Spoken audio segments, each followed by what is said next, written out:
Hey everybody. Hello.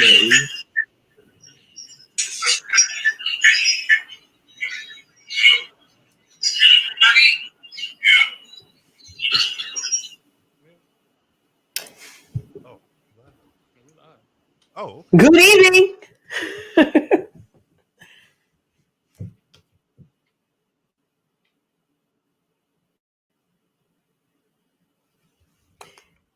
Good evening and welcome to the Abby Award-winning Vital Show. I am your host, Lady Woo. Can you hear me? Check me out if you can. Give me some likes, some thumbs up, some heart, some something, so I can know that you hear me. Crew, introduce yourselves. Sir said the right hand man. What's going on? It's your boy R.B.G? Ready. What's going on? It's your boy Ready Eddie. What's Go up? on, It's Jeter. your girl, Jeter. All right. Sturdy, the super producer, is on the board tonight. So we are practicing social distancing. One thing for sure, I don't want people to forget that COVID-19 coronavirus is still very much present, very much real. So my guys in studio are holding us down. So if there are any technical difficulties, blame them, not me. But we are taking it safe, taking it easy, and just making sure that we do our part and displaying for you how to continue to stay safe during COVID-19. So it's been a busy week, everybody. How y'all been? Ready, Eddie, how you been? I've been all right. Can't complain. In a cultural crisis mode now that Ruth Bader Ginsburg has died. So Wow. that's all I've been thinking about processing, watching videos on. So that that's where I've been. But personally, I'm good. Good. Here, I'm in the same place with you. Jeter, how about you? What's your week been like? It's moving progressively every day. Today I had my. I can't hear you. You can't hear me. Like I said, it's moving progressively every day. It's a busy day. I got a lot of stuff going on, but today I did have my first official like COVID outing or after Hmm. COVID outing, I guess. And I went Yeah, to the brunch at Cahaba Brewing. It was pretty dope. It was super dope, actually. Good time. that's what's up. What? So you say post COVID? So it took you. This was weeks ago for you. Oh yeah, it was weeks ago, weeks and weeks and weeks ago. And I actually just had another scare with my kids because they were at Mm-hmm. their dad's and someone came over, some sick fool, came over knowing he was sick. And he tested positive for COVID. Wow. So he knew he was sick. What? So that's the part I can't figure out. When people know that they aren't feeling their best right now, considering where we've been since March, if I'm not feeling my best, I'm not gonna assume that it's just my allergies or just something, it's just a down day, it's just the season's changing. I'm gonna assume first that it's COVID. Now I'm gonna make that assumption first, then, you know, take the People are necessary still steps. just assuming that they have allergies. It's just a normal cold, which is really scary because it's about to be flu season. So I don't know what these folks Mm, gonna assume. wow. We'll get into that a little bit more, a little bit later on in the show. I want to talk about that for sure. Hello to everybody that's streaming with us on social media. All of you who are listening through the radio. The call-in number is 994-8949, 994-8949. If you hear anything that you want to talk about while we're on the air, anything that you want to jump in on. So Sir Said is going to facilitate from the studio. What's going on, bro? Well, we got a lot going on. So, as we alluded to earlier, the Notorious R.B.G. Passed away. It was announced on Friday night that she passed away. And just as Yeah. quickly, Senate Majority Leader Mitch McConnell Mm, also gave his condolence. And at the same time of giving his condolences, he also said that that the spot her Supreme Court her Trump's recommendation to replace her will get a vote on the Senate floor. Now, the problem with that disgusting. is, I think they said the quickest that a vote has ever gone through the Senate is 46 days, 41 days, 46 days. And we Yeah. have about 45, 44 days until the election. So when But President it Obama takes tried about to 69 days to get through the confirmations. Yes. So it how this is going to happen before the election, this is going to be, interesting, or else it may just be no matter what the election, what happens with the election, they still, move forward with his pick. So that's what they're gonna Man. try to do. That's what they've announced. Mm-hmm. Also, we got some information. Just got some updates about a shooting over in Islington Village, and then had stir up, to say the least, at the fair last night. There's different things, speculation about as far as what happened, whether it was a fight and a shooting that led to this stuff, or was it something that the fair operators did that caused this to Mm. happen. So I've been seeing different things on social media. So that's the rundown so far, and then we're gonna get into dating, mating, and relating in a minute. Something that's near and dear to our heart.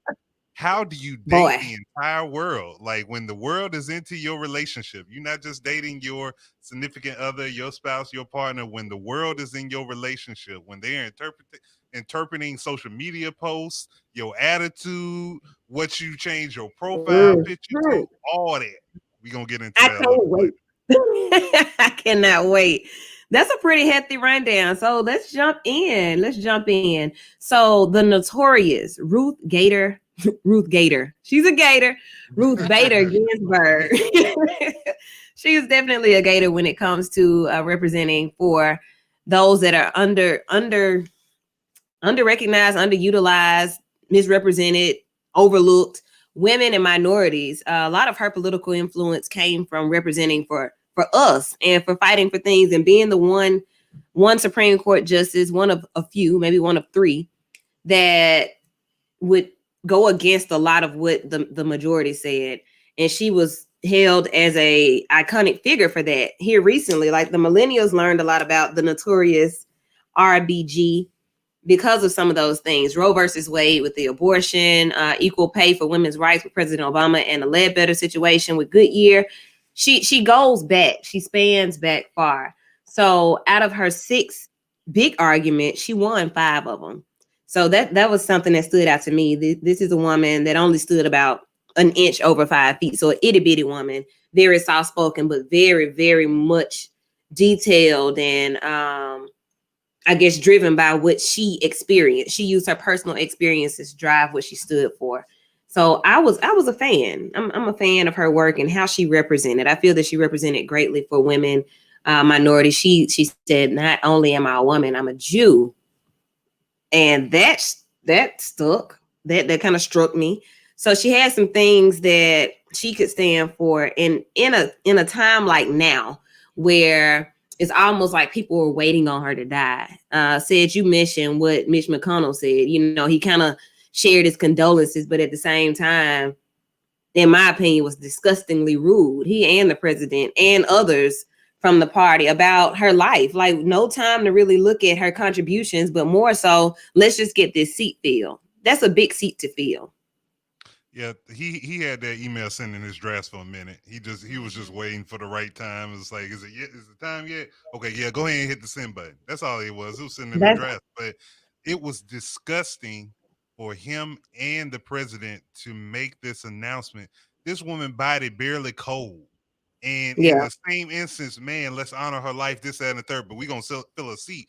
And in her dying days, her last days, I think it was her daughter, it was one of her She told her relatives, granddaughter.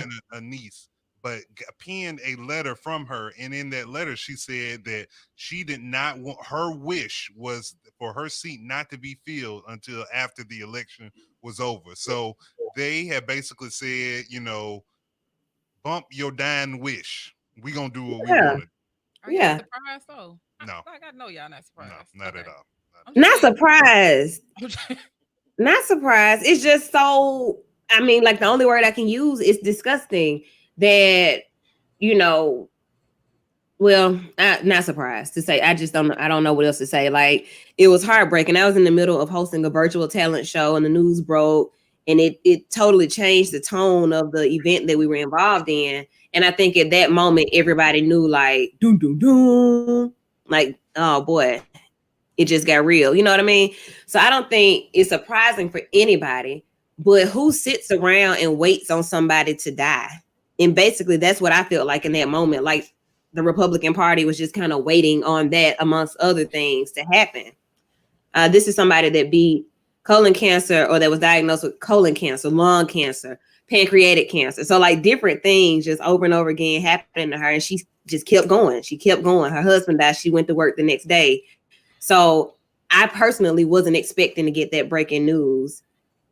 What I'm seeing is it's getting harder and harder over these last 4 years for Republicans, especially on the political side, to act like they're not being hypocritical in a lot of these instances. You have Lindsey Graham dating back to when they blocked Merrick Garland's nomination for 280 days with Obama, and Lindsey Graham did a speech where he said, "Use my words against me. It doesn't matter if it was a Republican or a Democrat to put president.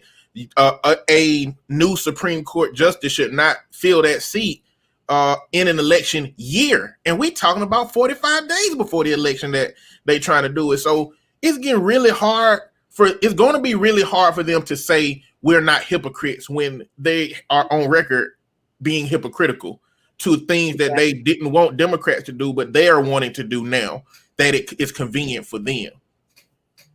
And I mean, is it something that we allow or don't allow? Like, is there any way to interrupt this? Is there any way to cause good trouble so that this won't happen? Or are we just... Not really. I mean, because of the Senate being Republican and the president being Republican, he can nominate somebody and the Senate can put it on the floor for a vote. And there's not enough Democrats to block that vote.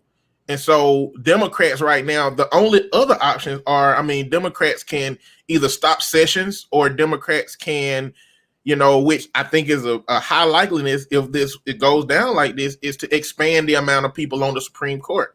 Because the reality is the Supreme Court is supposed to be about maintaining systemic balance. What McConnell and a lot of the current Republicans are showing is that they're okay with a partisan nation. Like, for me, the essence of a democracy is that you understand that this system is supposed to find middle ground for opposing sides. When you start to believe that your side is the one that is supposed to be how the country is run, you start getting into other stuff like dictatorships and oligarchy. You get into other stuff outside of democracy when you start to act in that way. And that's how McConnell, Graham, Trump, that's how all of them are acting. And I mean, I guess I expect that from Trump, but from the seasoned politicians who've been on the floor saying all of this stuff for the longest, I would expect better from them. But the reality is they probably just all mostly need to die. I know that sounds bad, but these old men just, I'm sorry. I'm sorry. It is harsh. It sounds like how they sound. Listen, if they can politicize R.B.G. when she died, I can say that they need to go, either by force or by choice. That's how I feel. You can. I got a comment right here, y'all. It says Mitch McConnell, but without the M and replace that with the B. Mitch McConnell acts like what he looks like. A turtle. So like I mean, from the car wax. Oh goodness gracious! So slow, like a little limited. I'm really trying to figure this out. I got another comment that just came through. President Trump said that he will work with African American Republican Kimberly Clackick, running for the late Representative Elijah Cummings congressional seat, saying we will bring Baltimore back. So all of these different things are happening at the same time, and to be honest with you, it's enough to drive us crazy if you let it. But I think this is why this platform is here, for us to really just talk it through, process it, and try to figure out where to get in. Say it. Yeah, so there are some things that we can do. We can definitely may start making calls and blowing up these senators' phone lines to encourage them to not vote for or not go through the process of taking a vote on a replacement until after the election. There are also, you need 4 Republican senators to sway to the Democrat side in order to stop something or get it canceled, or for it not to be able to pass. So if you have 4 senators who are in a tight race for their Senate seat in this upcoming 2020 election, then they may be more than likely going to try to sit out of it or not endorse it. So all you need is 4 Republican senators, and it can change it can change the dynamic and how that goes. I don't agree with expanding the Supreme Court, because when you expand the Supreme Court for this issue, then another party somewhere down the line can come in and say, well, it needs to be back balanced, and then we're going to expand it again. It needs to work how it needs to work. It's supposed to work how it's currently set up, and just because it's not working the way we want it now, I don't think we should just try to completely rewrite the rules. We got to do everything we can first to block this and stop this. And then after that, because what's the point of it? Let's say, for example, we decide, or Democrats decide, well, we're going to work to expand the Supreme Court, and then Trump wins the election.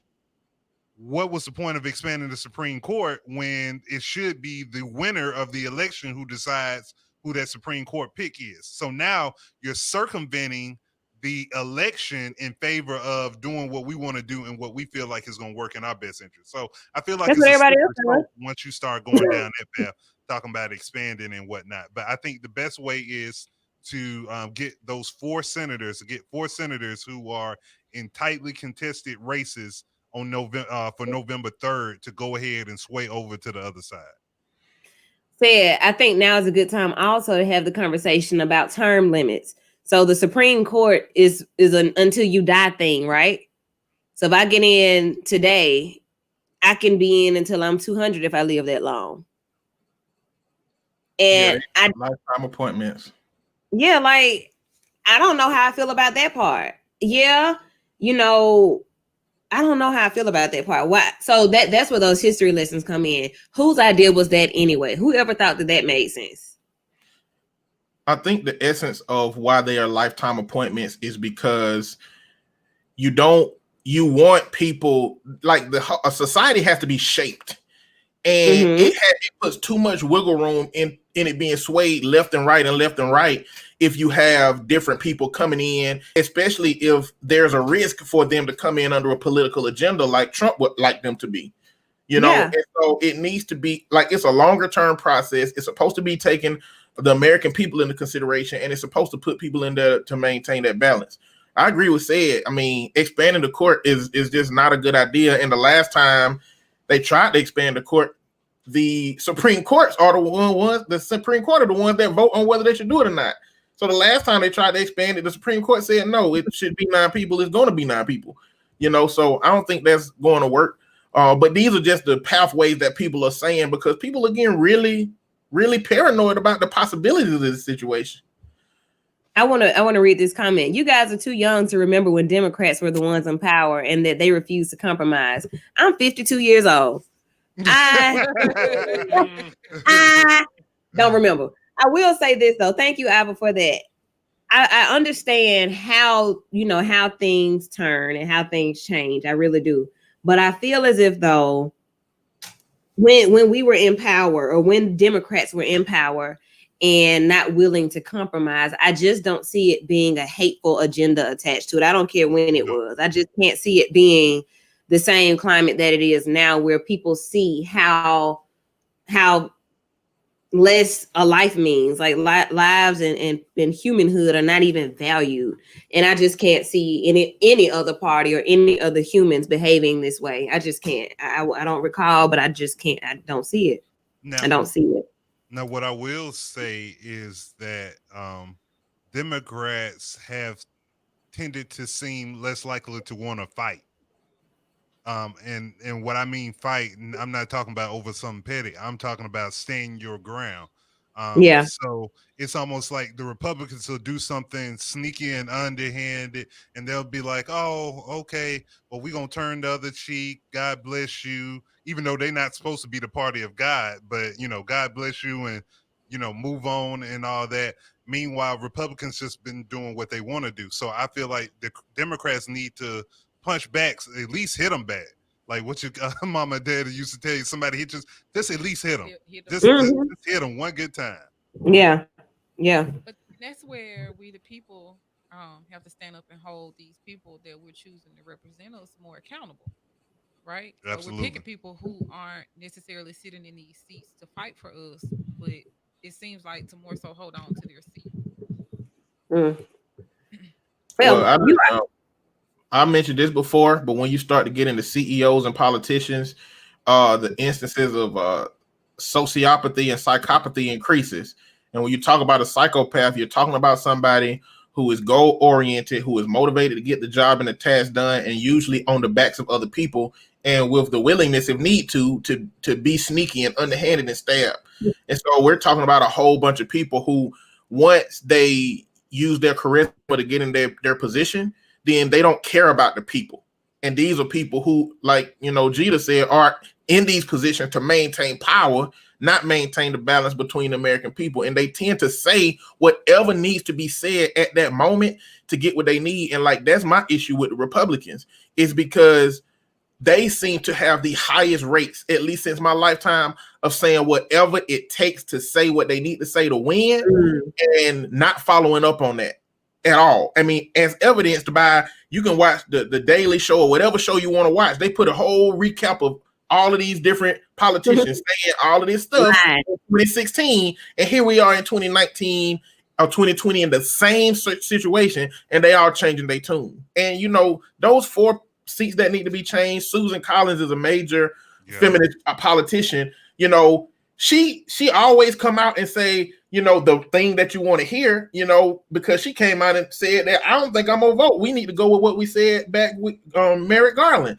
But she also said that she didn't feel comfortable voting for Kavanaugh. But you know what? She voted for him. Even though she's supposed to be the feminist icon. And so I think that what I hope is not happening is that these Republicans that are saying we need to, honor how we said back then, I hope that they're not just saying that to make themselves look good for their base, but when a vote come down, they're gonna actually vote, with their party. Because at the end of the day, I'm sure they want it too, but how you get it is how you're gonna either keep your seat or lose your seat. And I hope that's how that looks to them.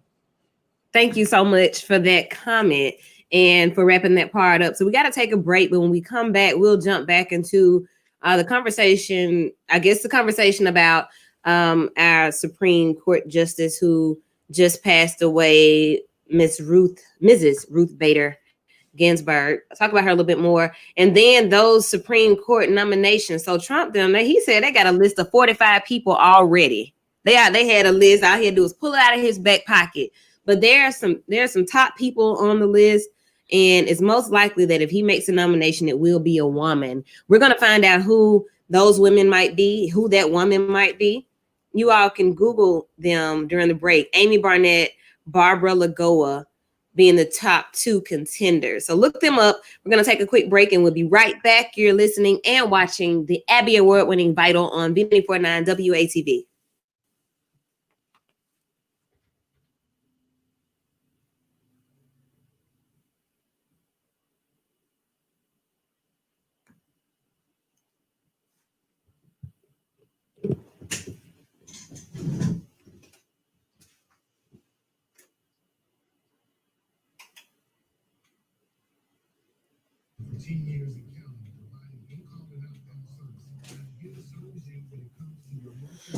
All righty then. So for those of you who are on here with us, we're in commercial break on the air, but here we have some comments that came through.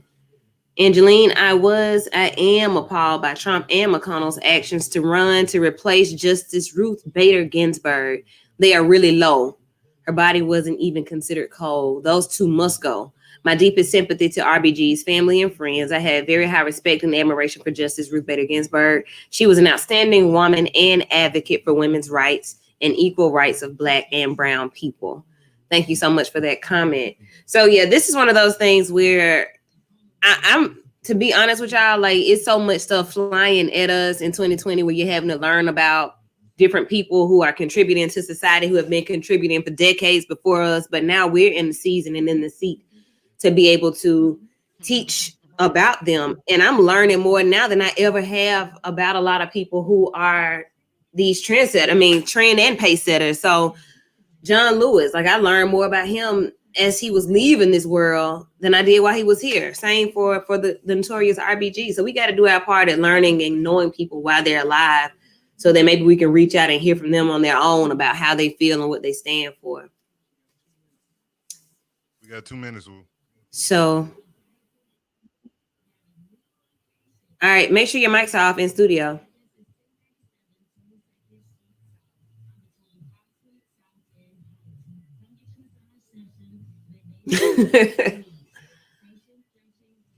got the radio on too.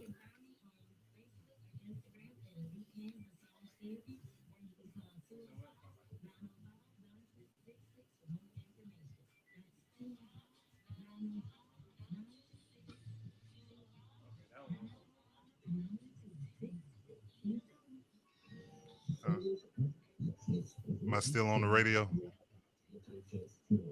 No. Okay. Huh?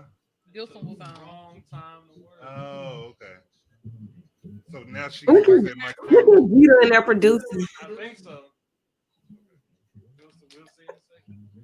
You said what, Woo? I said, look at Gita in there producing. Oh, I'm not producing anything.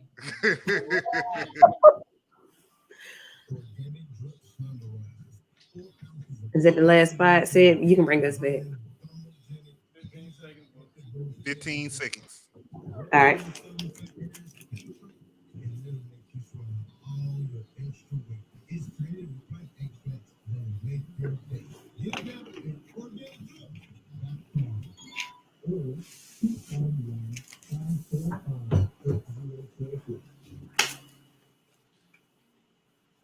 All right, we are back on the Abby Award-winning Vital Show. Sir said the right-hand man holding it down in studio with Sturdy, the super producer, and Jeter with the juice. When we left to go to commercial break, we were talking about finishing up our conversation about Ruth Bader Ginsburg, the Supreme Court justice who passed away this Friday, and her legendary career as a feminist and a female trailblazer in the area of law. So when we left off, we were talking about possible replacements for her. They have a list. To quote Mitt Romney, they got a binder full of women that they were thinking about that they have options for as far as who to choose for the next Supreme Court justice. So, Lady Wu, did you want to give us some of those names? They are so ridiculous. A binder full of women. Shut up. Yeah, Mitt Romney said that when he was talking about how diverse his White House would look. Oh, that's what I want to say. Ugh. But Amy Barnett, these are all judges who are serving currently in their respective places. Amy Barnett is one, and Barbara Lagoa, the third person. I didn't. What's his name? Emule, somebody. I don't know. But yeah, those two. Those are the leading ladies, and one of them being a Hispanic. So a brown person, and Trump is like really riding on that because not only is she a woman, but she's a woman who's not white. And you can look them up and kind of see what their records are. But I guess for me, the fact that they've already, I guess you would. So okay, I'm not going to say that. I guess you would be prepared to do your job. You would have a list for your seats, that your appointees. You would know people. You would be able to identify people to serve. I get that. But the fact that we already know, right? We know a day later who your top people are. Amy Barnett and Barbara Lagoya. So go pull them up and see which one. He wants to push one of them through. One of them is already set through a confirmation or something like that. So they're already ready. They're ready to go. Yeah, I'm looking at Amy Barrett. Amy Connie Barrett. I'm it is Barrett. Yeah. I can't read my own handwriting. It is said that her interview back in 2018 didn't go well with Trump, but the leading candidate is a Cuban American judge from Florida for the Supreme Court pick, like you said. Her name is Lagoya. Yeah, Trump praised Lagoya, and another front runner, Judge Amy Coney Barrett. So they're the two front runners right now. But the thing which Trump Supreme Court picks, he wants them to be loyal to him and not necessarily the Constitution. That's what he cares about. In any position that he feels, they have to be loyal to him and not look to be loyal and follow the Constitution. Now, say answer this for me. Maybe I'm thinking about it wrong. So, at what point did they interview? Like you said, the last lady she interviewed in 2018 and it didn't go well. So when Judge Kavanaugh, the most recent Supreme Court judge that was appointed, when Trump was going through the process of selecting him as his nominee to send to the Senate, he Mhm. interviewed other people, and she was one of the people that Okay, and he he interviewed. pulls from the same pool. Yeah, Shouldn't it be like a reapplication process? Like, I guess that's what it is. Like maybe the application I was expired. like, well, Okay. she was the runner up, so we gonna put her to the top of the list now. like And yo, her situation could have changed though. We don't know what she did in 2 years. I I just like you all look, we learn about people in moments like this. Like I would have never known to go look up Amy Barrett. I didn't even know that. I thought I wrote an R and N. It's two. I didn't even know. I don't even know her. Didn't know anything about her. Barbara Lagoa. I don't know these people. And then you see, we find out about them in the demise of somebody else. Like somebody leaves, and then all of a sudden we got a binder full of women, pages falling out everywhere. People who have served and done things in other places that we have no clue about, but they'll be those who will represent us. I don't know how I feel about that. I can understand that too. Well, How are they able to represent us when we didn't have a hand in like the picking process? they That ain't part here to too. really represent us if their ideals don't overlap. I mean, these are conservative judges, so they're going to be deeply religious. They're going to be pro-life. They're going to be pro-privatization. And so when lower courts can't solve and resolve problems and it goes to the Supreme Court, if it's one of them issues where, okay, this school has made my child cut their dreads off and it goes up to the higher court, they not going to be empathetic to these situations. That's They That's the not exactly part. why going I to don't that, want that them stuff ain't going representing me, though, Eddie. to say what. That's exactly why I don't want them to represent me. But Like, so the part about representing you is theoretically it should be four people that represent you, four people that represent them, and somebody that's objective enough in the middle to bring some sensibility to the situation. I can So see that. I think it's just supposed to be about two opposing forces finding out the middle ground for everybody. But what we have is Republicans trying to stack it into their favor so that they got six people to three. And so every decision that come up to the court gonna weigh against us and for them, and that's the hard part about a lot of people saying that they don't want to be involved in this process because it ain't who I wanted to be. And I'm talking about like it can get worse.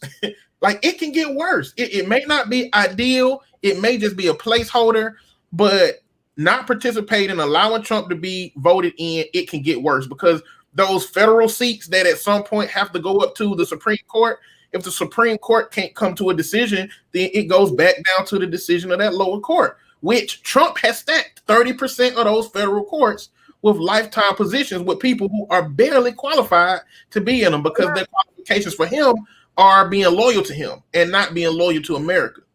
The vital word of the night, disgusting. Eddie, I thank you for that insight, but that further proves the point of how just horrible it is because no matter if he wins or not, like you said, they stacked the seats, turned it in his favor and set politics up for the futures of our children, our grandchildren, and possibly our great-grandchildren.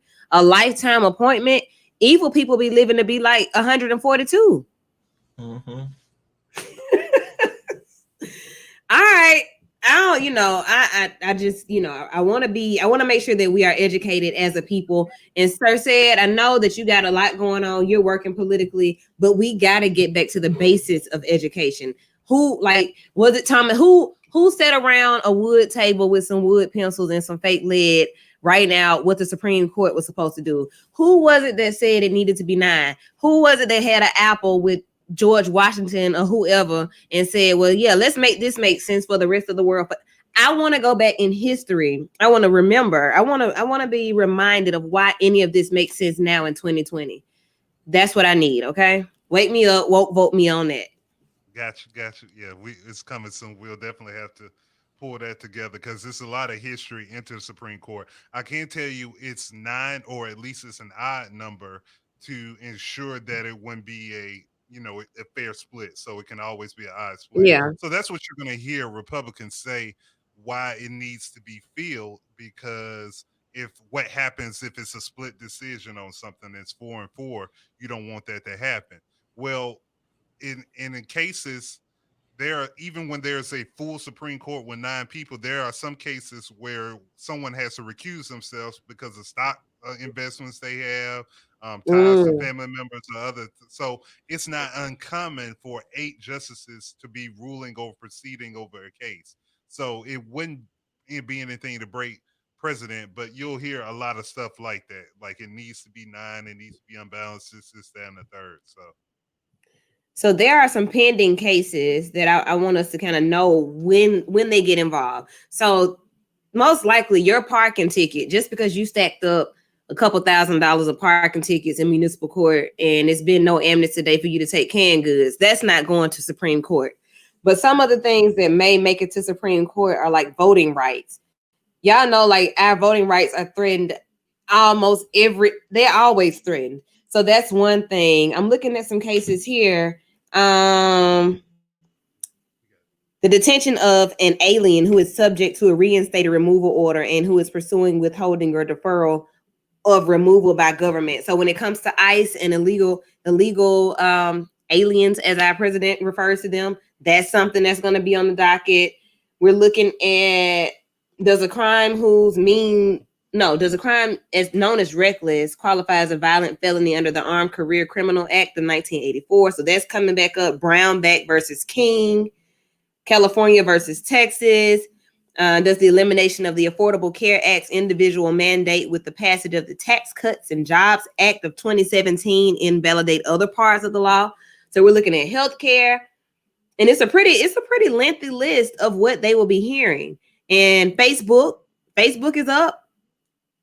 How about that? Fulton versus Philadelphia. So there are other cases that you all can go check out. Google versus Oracle America. And I just heard that Oracle and Walmart are the ones that are saving TikTok.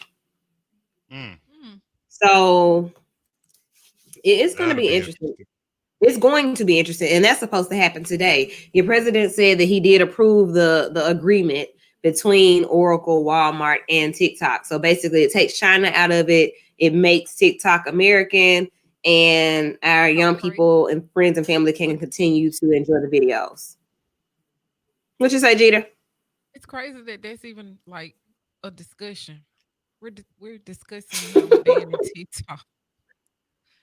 Like TikTok, but because China, they already gave us coronavirus. Now they're trying to get our information through TikTok. That's what he's saying. So, I mean, it's not like TikTok ain't a potential threat, with that, because apps collect a lot of data.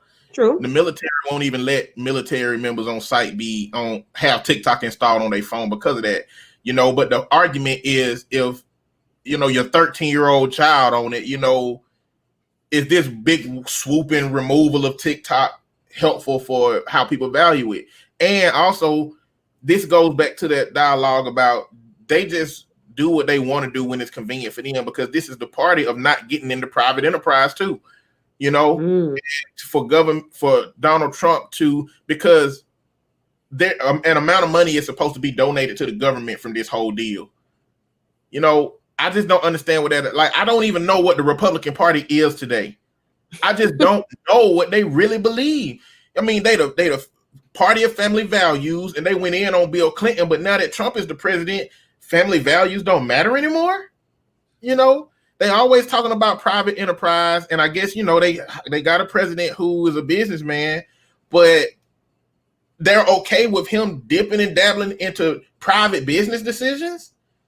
I don't understand. It's beyond me. The Republican Party is the party of Trump. This year at the Republican National Convention, each time they have a national convention, whether it be Republican, Democrat, Green Party, whatever, they have a party platform they announce. The Republican Party chose not to have a platform this year. Basically, their platform is whatever Trump wants to do, that's what we're for. That is crazy. That's so weak. That is so weak. Is it back to the 994-8949 is the number. 994-8949 is the number. If you're listening through your radio, you want to submit a comment. If you're watching and listening on Facebook, YouTube, any of the places that we're streaming right now, go ahead and post your comment in the comments. If you have access to either of us, text your comments. it's unreal. So like this conversation sounds just as crazy as it is because that's the day and age that we live in with our political forerunners and those who call themselves leading us as the free world. It's really crazy. It's really scary. And then some parts of it are just downright disgusting. But that's what we're discussing right now in this second half of the Abby Award winning Vital Show.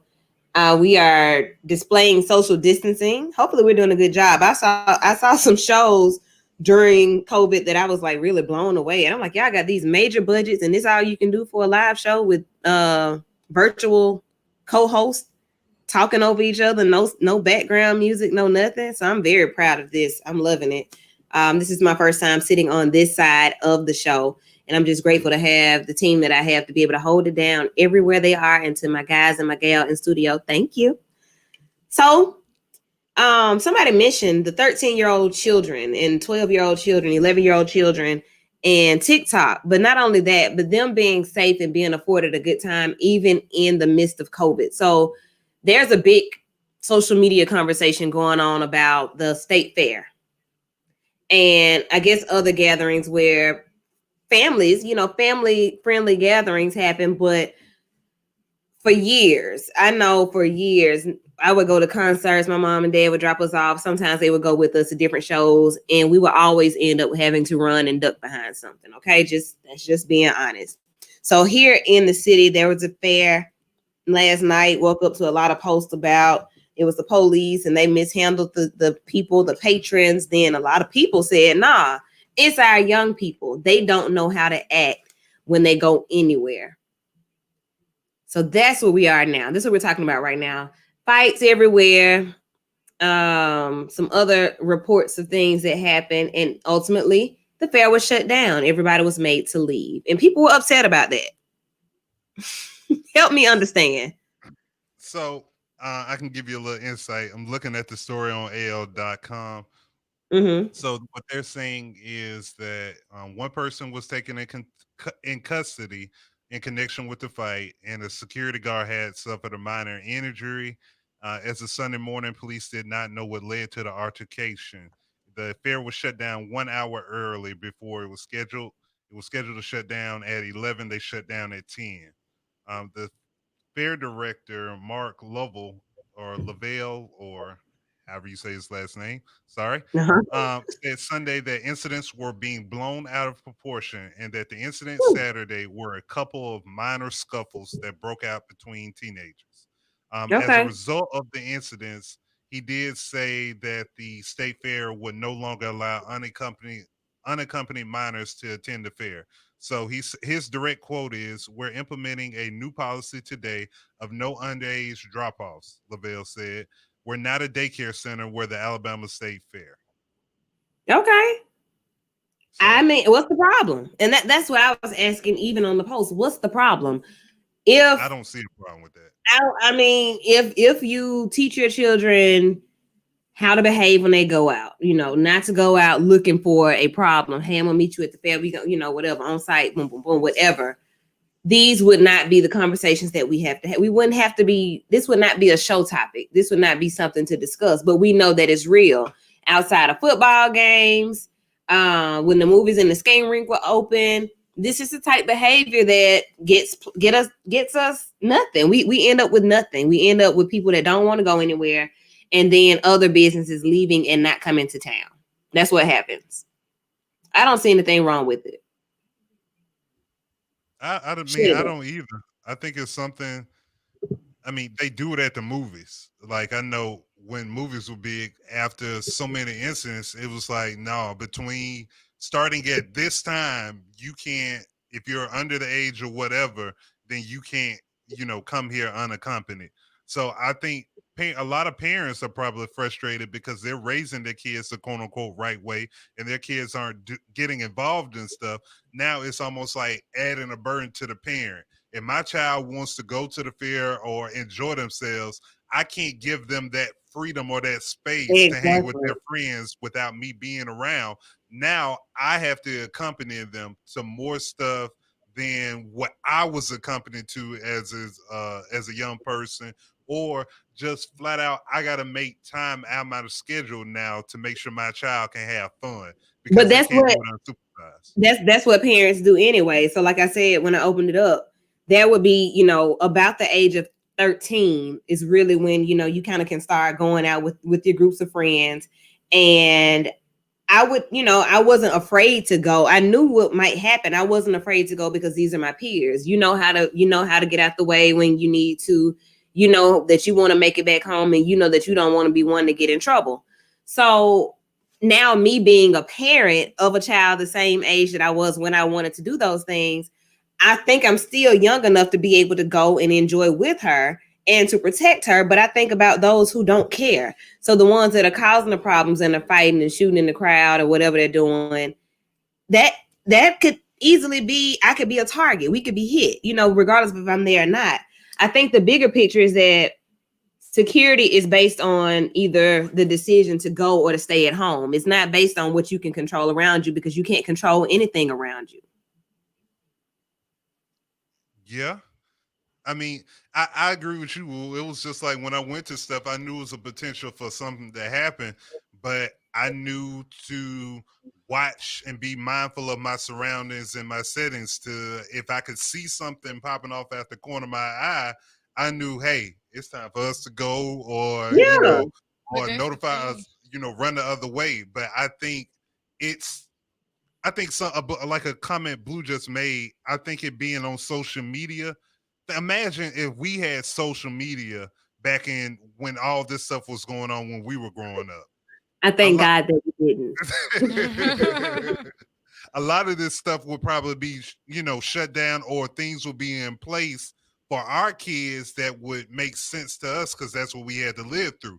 We didn't have to live through the world of social media, even to the point a lot of these things that erupt in a public place start on social media. So as opposed to it being taught, trash talk at school or over the phone, and then meeting up somewhere in public and have it pop off. These kids are having these arguments over social media, and then they get covered on social media, and then it becomes a big issue. But is that where you should hold the parents accountable? So my kids have social media and I monitor it. I don't care that you have social media, but you're going to act accordingly. So that when I do send my kids out, I know at least from social media what I need it. You fine. I do know from social media at least what I think you're going to get into. Now, of course, things arise and things come up, and I may not be able to see everything, but for the most part, as far as social media goes, I know what's going on. Yeah. I think that sometimes, or a lot of times, these parents are in denial about what kind of children they raise. And that's just what it is. If your child is on social media sticking up his middle finger and he got a gun in his waist, you know what you're raising. Stop sending him out here with the regular children by itself. And that's just what it is. Stop sending them out, Courtney. Keep him at home. You let him shoot your house up. Don't send him out here with everybody else children who have good sense to cause a ruckus. Wow. But start holding the parents accountable. I can almost assure you that if you hold the parents accountable for these stupid decisions that the children are making, some things will turn around. And that's just what it is. And that, what I've seen is that, that assumes that these parents can control these kids that would be out here. Because some of these kids have the parents that be calling the people they beefing with to go and fight. And so they doing the same thing their parents doing. That's so some of these parents, a lot of these kids, their parents don't know where they at. A lot of the cases to me though, Eddie, like how could you not know? I mean, I get it. Kids sneak out of the house. That's the only way that I control them. Yeah, that's something you can't control. But like, if my child leaves, my daughter in love. I don't know. Some people know, some people don't know. But I'm a foster mom. And she actually asked if she could go to the fair. And you can go, but I need to talk to somebody, mama. Long story short, she ended up not going because she couldn't produce a mama for me to talk to. You're not going out there by yourself. And I'm not going. She could not produce a mama. I was a kid that stayed in the house all day and just, my mama monitored us very well. But furthermore, me and my brother didn't really have a desire to do much, so I guess that's our personalities. But the stuff I be hearing kids do that I'm working with and they telling me about what they did and how they did it, I'm like, I could conceptualize doing stuff like this. Like, and so, parents that be like, I monitor their social media. These kids will go to school and first line is they'll have friends that got a throwaway cell phone for them, because some kids are privileged enough that when I get me a new cell phone, I have other two, and they'll be like, yeah, they'll bring a cell phone to school for their kids to use Wi-Fi and still be on social media. The other one is that they let their friends log into all of their stuff on their phones. So these kids, the level of aggressive that you have to be to make sure you monitoring your kids push them to being more secretive with all of the stuff they doing. And so that's a difficult balance that I've tried to figure out how to help parents manage. And sometimes my techniques will work, and sometimes my techniques will cause some problems, as far as it goes with parents too. Like you just got to keep an eye on your kids. And we talking about parents who just ain't got no kind of eye on their kids, no concern for what their kids are doing. And furthermore, their behaviors are informing how their kids act, and they going out here acting the way they folks acting. I totally agree with everything that you said, Eddie. And I know that you're speaking from a professional standpoint as well. I often say from that same professional standpoint, I'm not a fan of meeting with child clients, children clients. And I say that because I would much rather meet with those parents who are setting the standard and the example for those children. I'll meet with teenagers. I don't mind that. But I need to meet with the parent. Help me to understand why this is normal, or this is, why is your child feeling that this is the behavior? What happened? What's going on? You help me understand what's going on. Then maybe I can talk to the child. But raising a child in this society, from the top on down, like from Washington on down, right here to Birmingham, Alabama, into my home, the culture of society right now is one of those where you have to be the strong force. Nothing can be stronger than you as the parent or the guardian. Nothing. Yeah, and I think it goes to the point as far as it's almost like walking a fine line between being intrusive and being a parent. Like, what is intrusive and going too far and taking away my child's ability to grow and have some freedom versus me being a parent. And like, there are some parents who adamantly are like, no, I'm not going to be friends with my child on social media. No, you need to be friends with your child on their social media accounts. If you don't want to see everything they doing, just don't follow them, unfollow them, but at least be friends so you can go and monitor what's going on their social media profile. Now, they create a second profile, they hide the posts from you, all these other different things. That's like we said, that's something out of your control. But at least if something were to happen, you can say, I did everything possible to kind of have a good general idea of what's going on in my child's life. Yeah, they may be able to hide a post from me, but somebody tagging them in a post full of mess, I can be able to see that. That is something I can see and I can be able to catch on to. And monitoring who's commenting on my child's pictures on Instagram or on their stuff. Like, because you can, especially if you got young ladies, you can have some of these creeps out here that's commenting on these pics, and you click on their profile and see this man 30 years old. Why is he talking to your teenage daughter?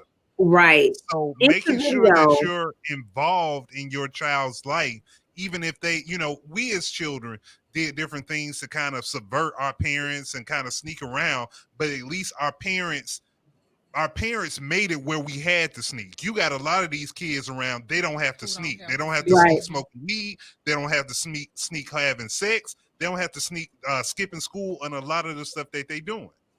There's a video that I'm going to share on one of our pages. I'll let you know where, but it's a video of a little girl that's like I don't know if she's in the car where she is, but she posted it on Snapchat or one of them, but she has the phone and she held it to her butt and then she held it to her front and stuck her tongue out, a little girl. And it says 2 hours later, her mama got it. Her mama found out and her mom went in. I'm going to post that video and I want you all to let me know if that's abuse or if the mother reacted the right way. we have to ask our children questions. We have to get involved. We have to make them feel comfortable talking to us. I talk to my daughter like she's my friend. We do have a friendly relationship where I know that she feels comfortable saying, Mom, look at, oh my goodness, look at this. Like if it's something that's inappropriate, she'll show me because she knows that I understand, and she knows that I know that she knows that it's inappropriate. So you have to set the tone as parents and guardians, even neighbors and church members. We have to set the tone to make our young people feel comfortable coming to us for that security and for that advisement, and just to be able to know that they can come to us. Now, that does not at all go back to speak about the behavior of those who ain't being spoken to.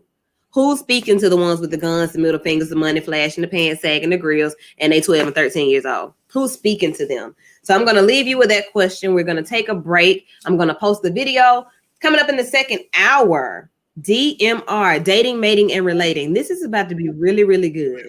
I'm about to let it all hang out. I got some stuff I need to say. Okay. Hey, y'all, so we're gonna y'all call your friends. Go ahead and share this. Like start the watch party. All the people that be post watching, make sure they see it. Like all that. This the one. We'll be right back. It's about to be tough. We'll be back.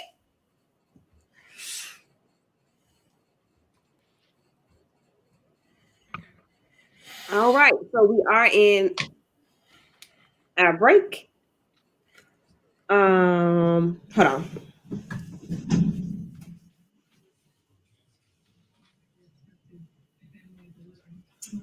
So yeah, this is about to be really, really good. Like said, Sir said, call them, tell them. We about to talk tonight. So if there's any questions about anything, those questions will be answered tonight.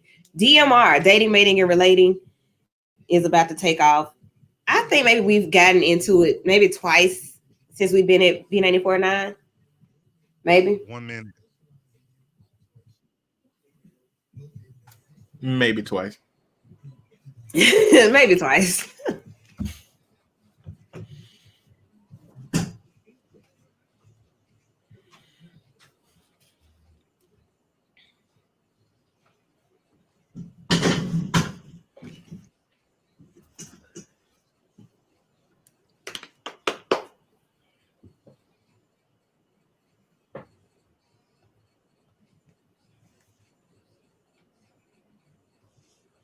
They said turn your volume up.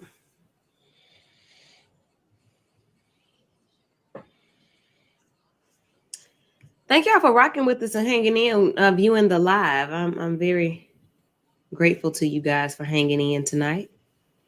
Posting any punishment on social media is toxic. That's humiliation, and that has nothing to do with instilling healthy guidelines or deterring behaviors. Awesome. Thank you for that. I'm going to share this video, though. It's crazy.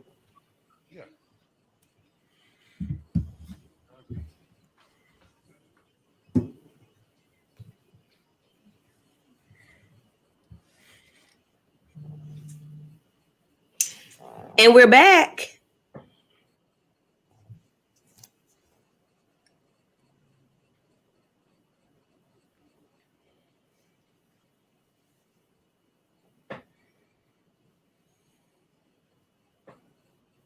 I'm just waiting on the guys to say that we're back. Oh, yeah, we back. Okay, great. We're back. Welcome back to the Abby Award-winning Vital Show, B94.9 WATV. I am Lady Wu. In the virtual studio, practicing social distancing. COVID is still real. Coronavirus is still out there. So we wanted to make sure to do our part to stay safe, keep the crew safe, and keep society safe. So when you're out and about, be sure to continue to wear your mask, wash your hands, and practice social distancing. Where's my button? They say 6 feet. Get up off me. Stay as far back as you can. Thanks.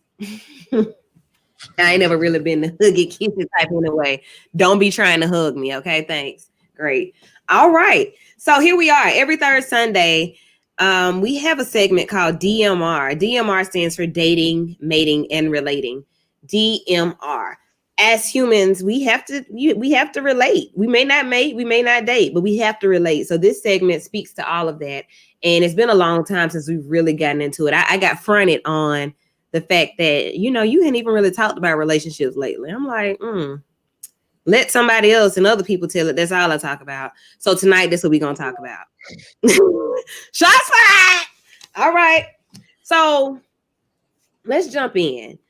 This past week, Tuesday, Cardi B, and we're just using this couple as the example for the conversation. For those of you who are listening who may not care, a lot of us really don't care about it, but it's a great example to use. Cardi B and Offset. Cardi B, the rapper and actress, filed for divorce from her husband of 2.5 years, 3 years. Offset is also a rapper, part of the group Migos. Basically, she said that she just got tired of arguing. That's what she ended up saying. Not another baby, not that he was stealing money from her, nothing like that. I just got tired of arguing. And then she went on to say, sometimes people just grow apart. That's what Cardi said. Offset hadn't said much. He's made some posts and some random Instagram posts, him sitting on the car saying he was missing his grandma, just some other stuff. He said some other stuff. But the reality of it is what Cardi said. I just got tired of fussing.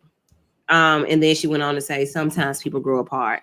And that led me to think about when you are in a relationship with a public figure or a politician or a well-known attorney or a doctor or Courtney Jeter. I mean, she has her face on the sign saying she sell houses. So people see her face everywhere. Boom.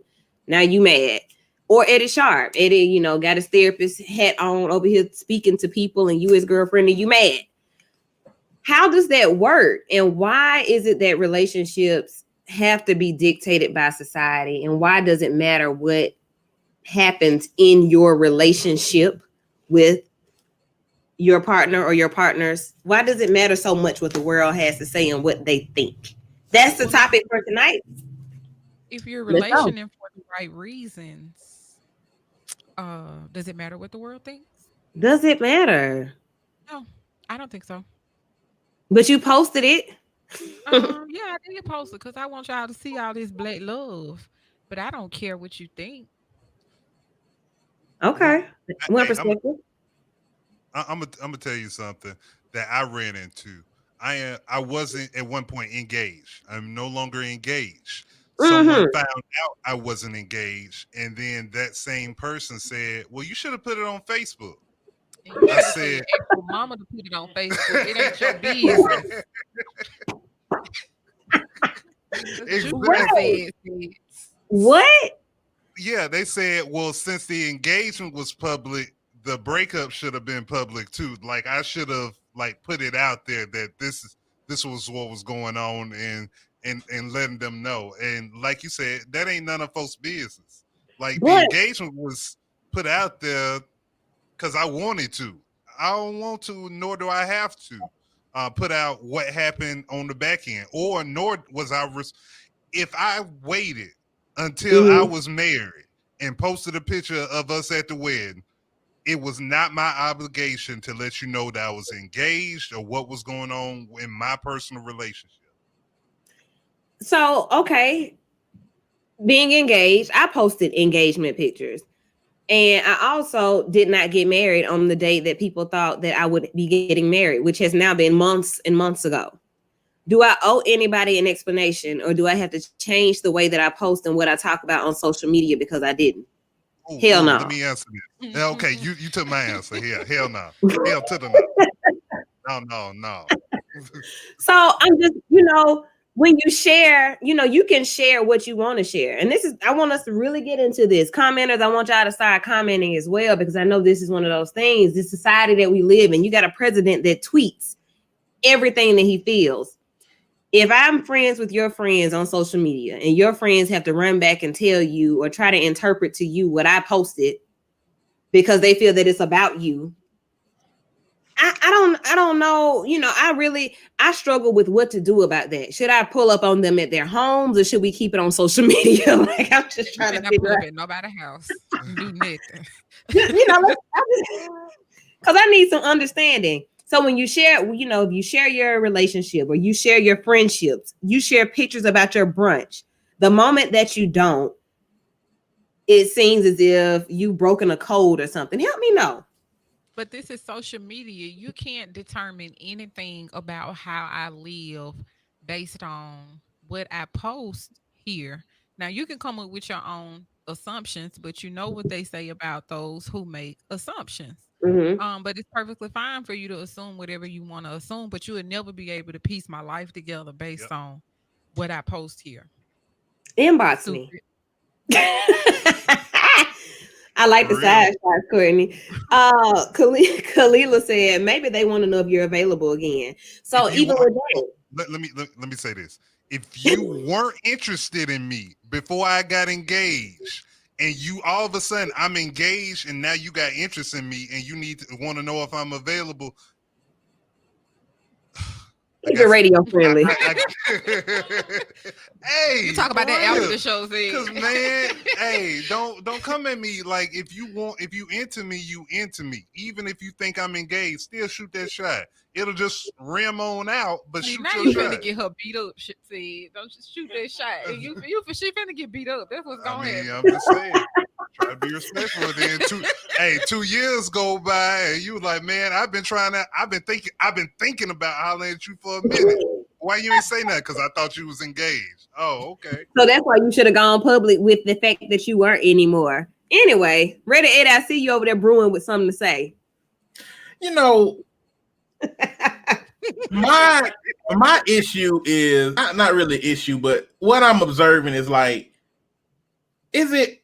I don't think it's unhealthy if you share nothing, and I don't think it's unhealthy if you share everything.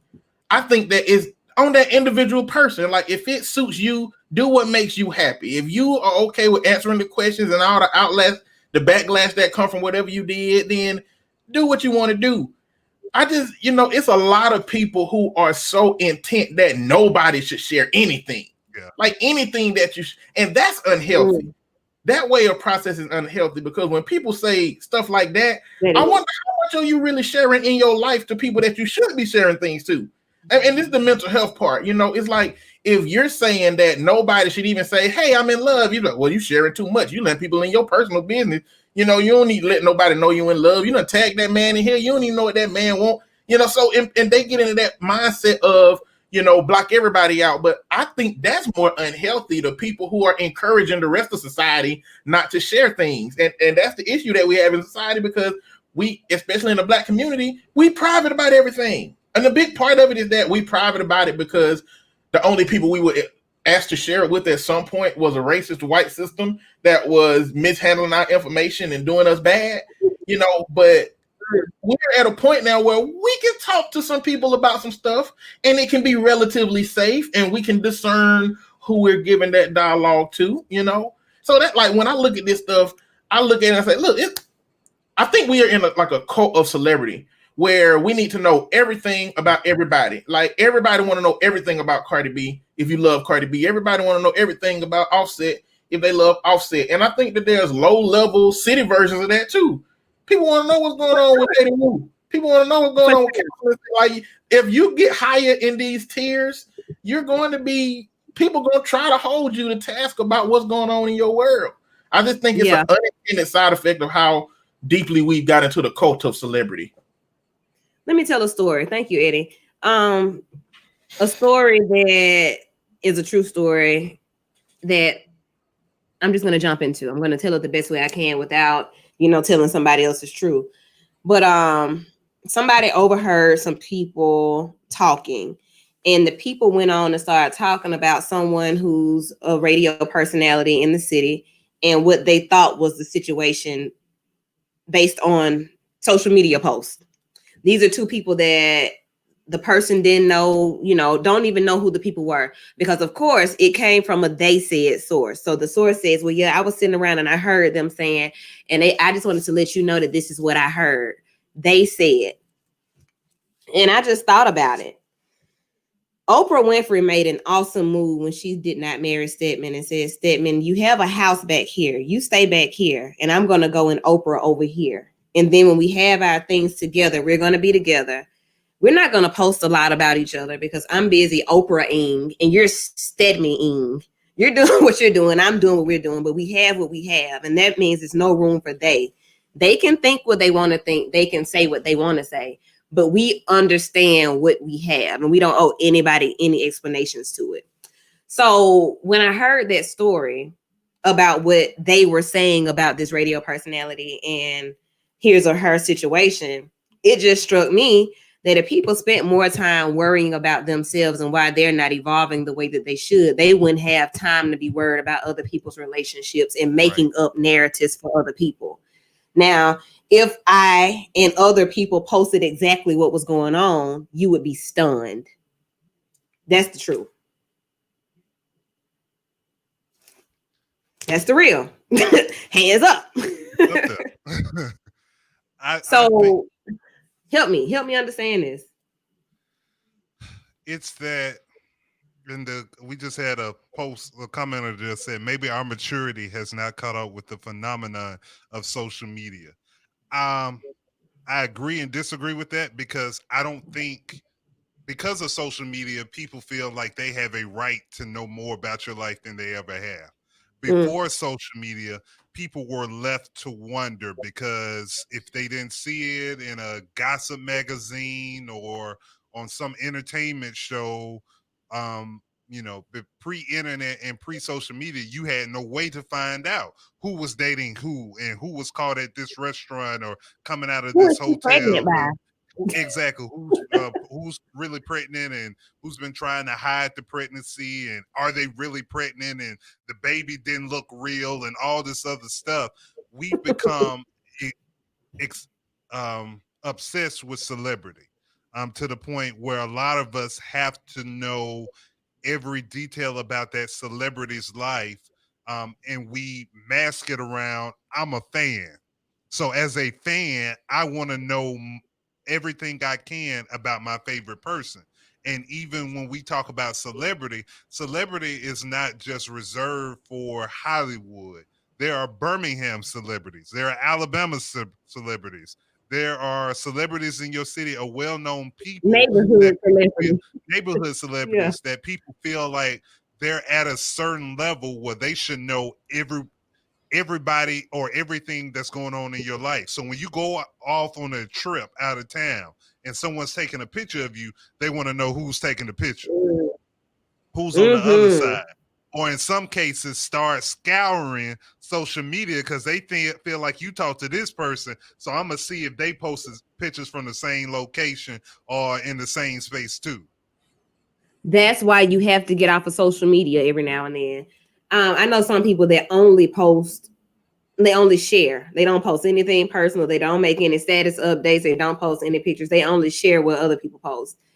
It will drive you nuts trying to maintain a relationship in a social media day and age and really wanted to just be this you and your partner or you and your partner's type of thing. You invite the world into it. Like if you post one day how cute your hair is, but the next day you post your child, but you hadn't posted your partner in a few months, everybody's now, they are now asking questions about where, I haven't seen them with so-and-so in a while. I wonder what's going on. Why?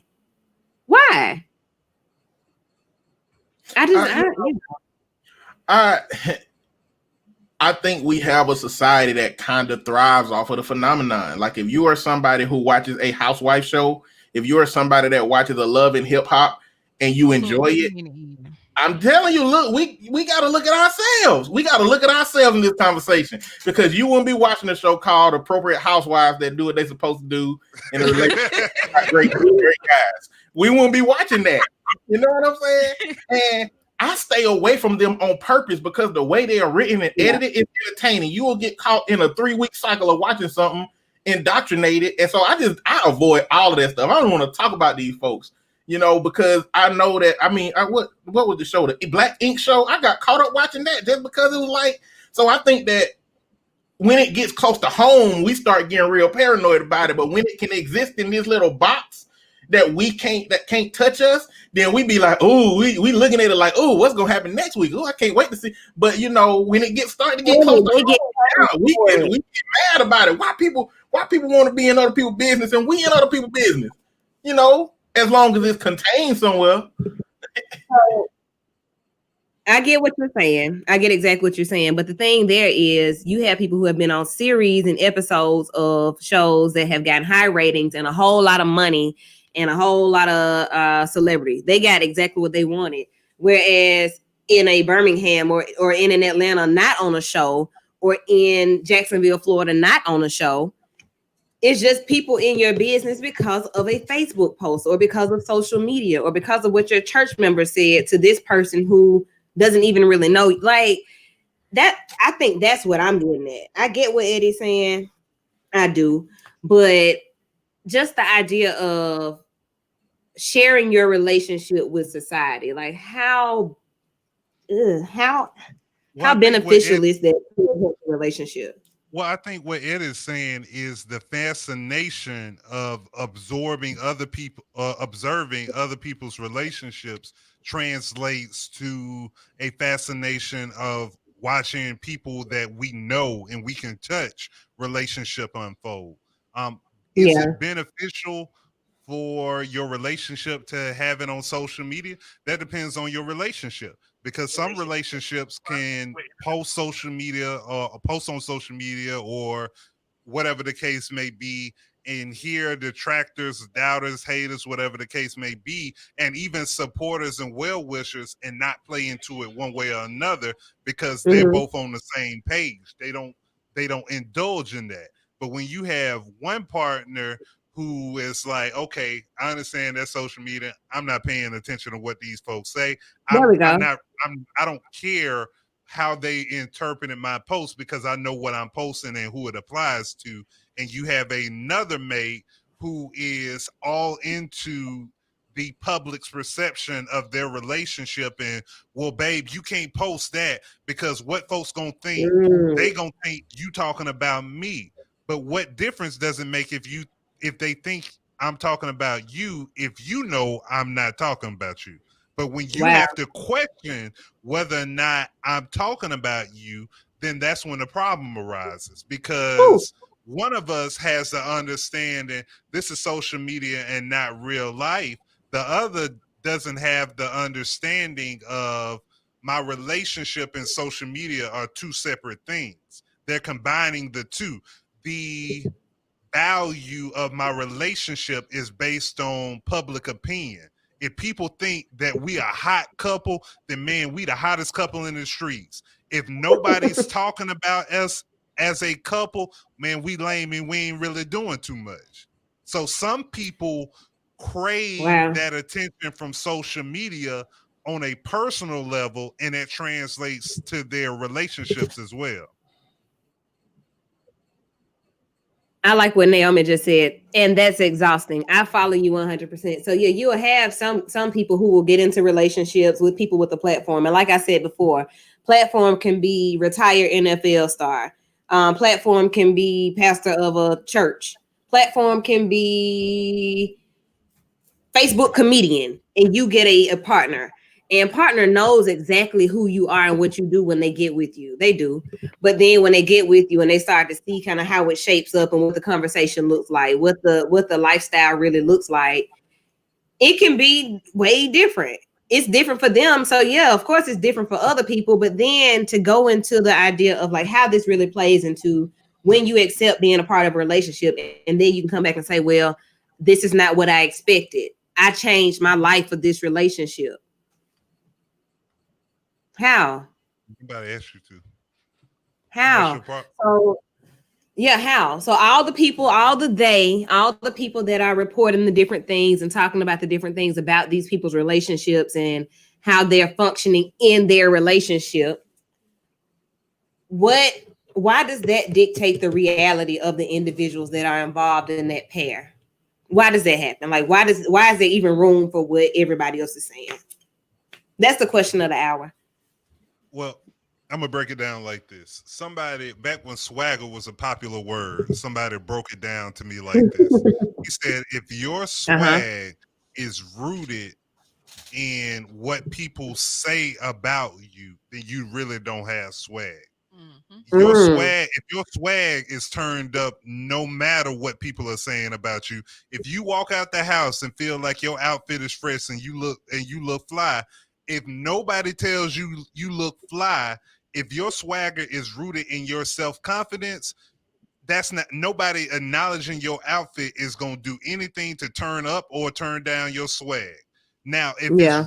if your swag is rooted in public opinion, then you're gonna have people who, when people tell you that something is good or bad about yourself or your outfit or whatever, your swag is gonna go up and down based off of that. So you have people who their personal opinion or of themselves or the people they're connected with are rooted in what other people say. So as opposed to them having an opinion of their own and standing on that opinion, they choose to, well, I think this, let me go ask 15 other people and see if they agree with me. If those 15 other people don't agree with me, then I'm going to go more towards their way as opposed to standing on what I believe or what I know.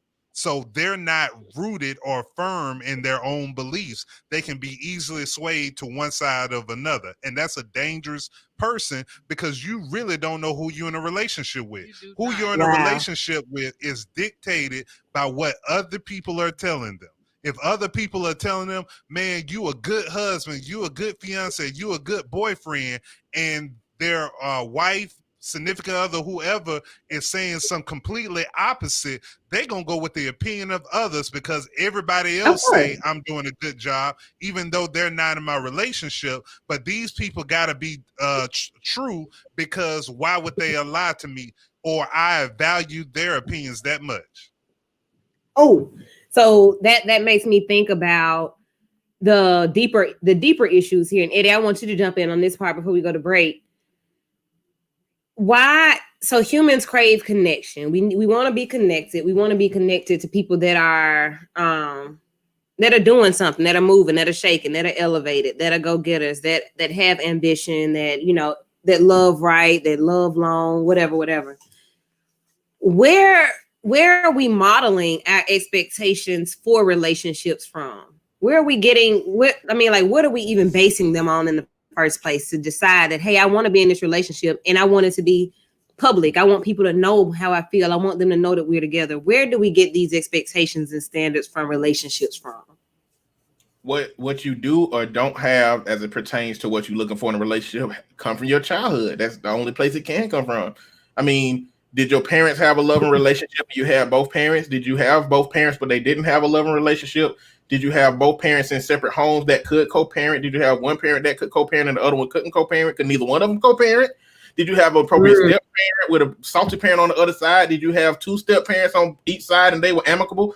Like, it's so many different ways that you can see relationships as a young person growing up, you know, and in that there's so many different ways that your desire to be noticed and paid attention to can be impacted to the point that when you do get in a relationship, you try to feed these internal needs that you have through that other person, you know, and that go back to what Zed was saying. In that point, you don't even know that you were chosen because you're you.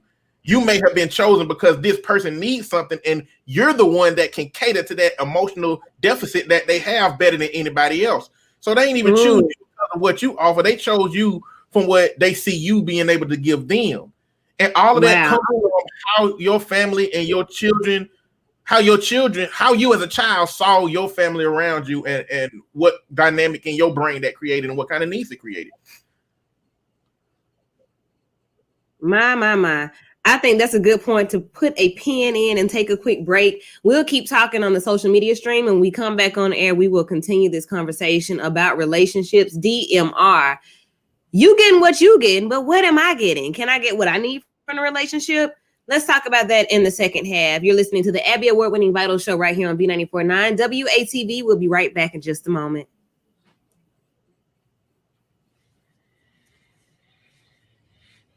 I just want to say huge shout out to our producer in studio. Thank you so much, Sturdy, and our right hand man, always controlling content and production. Sir said, thank you all. Gita sitting over there making sure it's all running good. Thank you. These are some awesome comments. Hey, everybody. I see Natasha, my mama, Raven. What's up, Sarge? Frank, Willie. I like Willie's comment, and I want to talk about this too. So I have so many female friends that love to post their love life on social media. My motto is I keep my relationships private and I never ever post them on social media. Let's talk about it. Most women prefer to be posted. We back? Almost. Okay, well, I'll hold it. I'll save it. 15 seconds. Yeah. Okay.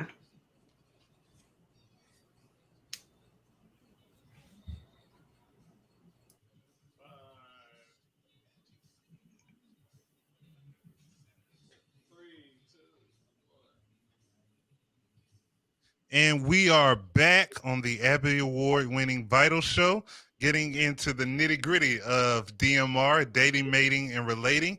We had to bring it back. Got complaints that we haven't done it in a while. So we brought it back with a vengeance, with a topic that everybody surely can relate to. And we're talking about what happens when social media dictates your relationship and the role of social media in your relationship. Should you post or not post? Can you post a little or none at all? Is it okay to post everything, or is nah, bro, that's doing too much? So, Lady Wu, I think you had something as we were in break that you wanted to come out with. Yeah, so I really appreciate the way you brought that back in because there were some complaints. Well, man, you ain't even posting how you used to about relationships. I'm like, I try to stay away from them because I don't want nobody to feel like I'm talking about them or talking about their people. I'm going to just chill. I'm going to just post about Black power and Black excellence. And I feel like a part of Black power and Black excellence is also Black love and understanding how to date, mate, and relate amongst each other. Courtney, you said a good thing. Like, I'm sharing this Black love over here, but at the same time, if I'm doing this up front and then there's some other stuff going on in the back, maybe I don't need to be posting. Maybe I need to be waiting and trying to see, what's really good. So the other part of that, one of our commenters and a dear friend posted that he keeps all of his relationship stuff private. Like, he's not going to be posted. Ain't no reason to parade it. No reason to post our engagement pictures, happy anniversary, boo, none of that. It's unnecessary. Is it usually the women that get upset when they're not posted on their significant other's page? Like, you can post all this stuff with your partners, with your friends, here, there, everywhere, but you ain't posting me. Your page don't say that we're in a relationship. It doesn't say that we've been married 5 years. I got a problem with that. When did that become a standard? When did social media start validating relationships? I think it's more so women. I don't even really think that it's social media, even though it's connected to social media. Sometimes Mm-hmm. I know I've had some women friends who will post their new significant other to see if he's attached to someone else. Okay. As soon as you post, there go everybody coming. This your Mm-hmm. man, but he was here yesterday. Okay. Mm. So, I've Mm-mm. had some women to do that in my own personal relationship. I didn't post my significant other for a while. I would post him, but I would put like a smiley face or something stupid over his face. Yeah, you did. I sure did. Mind your business. Why I don't was even that? think you posted the picture uncovered for us. And I did that for a long time. And in all honesty, when I did finally post him, it was because his ex-girlfriend sent me a friend's request. So I gave her every piece of love I had to offer. So a lot of She times it's took petty. Yeah, it is. I truly believe that. And there are a bunch of groups that are surrounded by pettiness in regards to Yeah. relationships. Like, sis, is this your man? That's one. And there's a couple of others. But I think that women are a little more sensitive in regards to How their about mate that? posting them because they want everybody to know that you my man. Girl, bye. If he gonna cheat, he gonna cheat. Yeah. Yeah, and the same for guys. Like, Hey, why? that's what I'm about to say. You got a lot of dudes now that be getting their feelings when they girl don't post them on social media like they did. If they bought a gift, they post a gift, but they don't tag him or, oh, you were out with the girls, but I can't get no picture. Like this. So it's been some guys that I heard that like really had an issue or have an issue with not being shown on social media or posted, as if the female may be hiding something and doesn't want anyone to know that she's in a relationship to cut off something. So I think it may be equal. It may be as equal guys as it is I females. think so. I think that Go ahead. I mean, I don't know if I say it's equal, uh, in the sense that men get caught cheating in a larger mass than women get caught cheating, but anybody has the potential to have been cheated on. And people who get cheated on end up with a lot of insecurities. And I think that being posted everywhere on social media with them kind of lays claim and proves to me that you're willing to tell everybody else that you got somebody. Even if it ain't about me, it's like you're willing to tell other people that it's me, and I'm okay with, I want to be there. Because once you stop telling everybody it's me, you start to get into that, she's now not trying, or he's not trying to show people that, I'm with them. And that's starting to trigger my old, relationships where I had problems where, I got cheated on. And now you got this personality defect that you really making this person you with now pay the price for. Yeah, that's why you shouldn't be in a relationship. If you're that insecure, you need to fix yourself. Don't put that baggage on someone else. Relationships aren't for you in that moment. There you go. The essence of insecurity to me is when you see a Facebook page name and it be like Jackie and Timothy. Like, ain't no way both of them people at the same time said, yeah, let's do that. That's a good idea. It's one person who is crazy who is saying you ain't about to have no Facebook by yourself. It's either we or nobody. But isn't that a red flag? Like, yes, it's absolutely a red flag. I don't in the inbox even about business, like Eddie and Courtney civil rights movement. You know what? I'm gonna just not even invite y'all. I was gonna no, because I don't know what this is. I don't know how to handle this. That's a good one, Eddie. Yeah, or the ones where it's like the one partner is very sociable or very involved and stuff, and then the other partner is kind of, just kind of behind the scenes, and you don't really know how to interact with them because it's so much. Like, it's just so much when it comes to adult relationships. There's this post that says dating in your 30s is like jumping in a pool of mud. Do you all agree with that? 30s, 40s, 50s on up. That's where we are. I think I agree. I think that dating, especially in my current realm, it's difficult. But just because it's difficult doesn't mean that it's not worth it. To whom much is given, much is required. So if it's something worth having, make it work. And all outside entities just don't matter. Okay. Making it work. Sir said, jump in on that. What does making it work look like? What is that?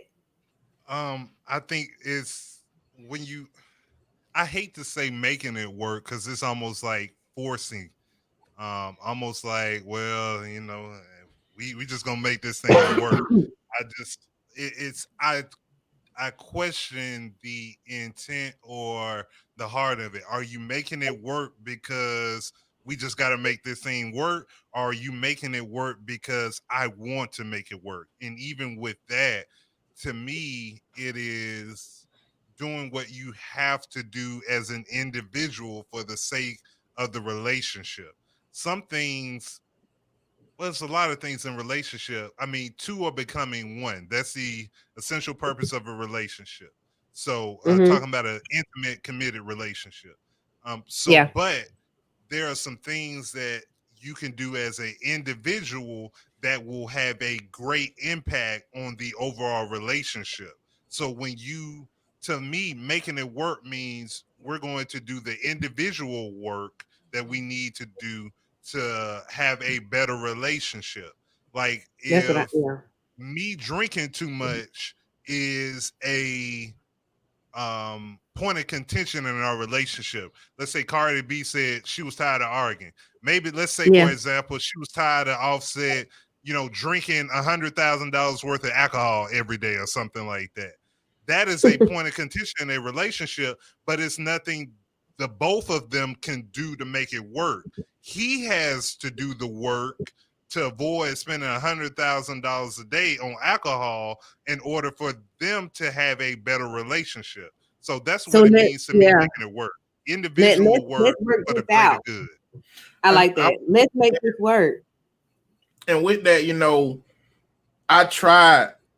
It's a really hopeful, romantic type sentiment to talk about two becoming one. But I think the reality is that interdependence is what we're looking for. Like if you look at a Venn diagram where those circles overlap, the part that overlap is us. But you still got to maintain that me part because there is still always going to be a part of me that got to be worked on, for each person.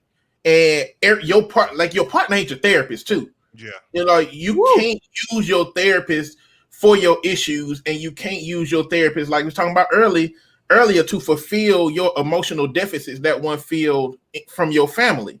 And so you've got to recognize what your boundaries are, and I think that's the issue in relationships.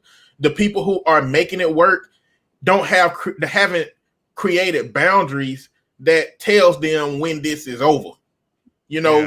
They haven't got boundaries that say if you pass this level on this thing or that level on that thing, or if you don't want this thing, this is a deal breaker for me.